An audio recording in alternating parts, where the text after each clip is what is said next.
This has to rank as already one of the craziest World Cups we've ever had. I mean, at 3-1, I thought that this was over. Literally, at 3-1, I was like, you know what? This is over. Pack your bags. Let's go home. This thing is all done. Okay, whatever. Let's just go. How Cameroon at 3-1 managed to come back, it was mad. And we keep on saying, okay, this is the goal of the tournament. Okay, this is the goal of the tournament. Bro, that Aboubakar goal was something quite sensational. Because first of all, it's the dribble, and then it is the perfectly placed chip above your boy. That was a G. And your boy will be proud. Your boy will be proud. Now, let's be real. Cameroon ain't coming out of this group but let's look at Serbia. If you're Serbia, you'd be pissed off. Now, Serbia obviously will be hoping that Brazil beats Switzerland. Then it's a straight shootout for that winner takes all game against the Swiss. So my thing though is if you're Serbia, man, you'd be pissed off. You'd be really pissed off because you're like, wait a minute.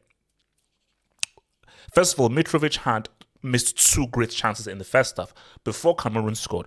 And when you just look at where you're up 3-1, you have total control of the game to now throw it away and for it to be 3-3.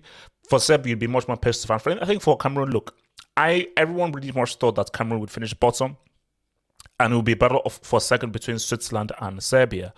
But Cameroon have made it interesting. I mean, so I think they should look, don't go out. If you're going to go out, don't go out like punks.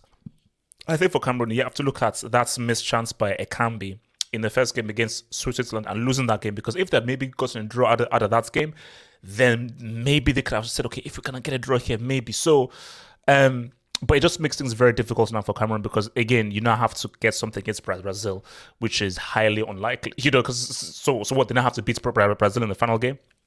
That's not happening, man. So, but for Serbia, man, yeah, I mean, wait, what happened to Vlahovic? I don't know where Vlahovic was, but I think Serbia, you threw the game away. You threw the game away. You had the game right there within your grasp, and you threw it away. So for Cameroon, look, man, I almost forgot. Onana would have saved at least one of those. Now, granted, the keeper made a really good save in the second half, I think, against Mitrovic, the 1v1 with his face. So cool. But let's keep it real. I think it was the second goal. I think it was the Milinkovic-Savic goal. Onana saves that. I don't know what happened between both of them. There may have been a weird disagreement, but to not have him in this game because of some kind of tactical thing, who knows? But we don't know what happened. Maybe Rigobert Song was right. Maybe he was being rude. We don't know. But all that being said, so for Cameroon, it's too complicated for them to go through. For Serbia, they now know that they now hope Brazil can beat Switzerland, and then if that happens, they know, okay, we now know what we need to do. We need to go out and beat these guys. Whereas for the Swiss, so it's like, oh, cool. As long as we just get a draw against Serbia, all we need is a draw or a win, and we're through. So it should be a very intense Serbia-Switzerland game, but at least Cameroon, at least you didn't go out like chumps. You put in a good performance. Hit that subscribe button over there, and where is it over here? So up here, I'll see you for the live show, World Cup roundup show tonight, man. Peace out.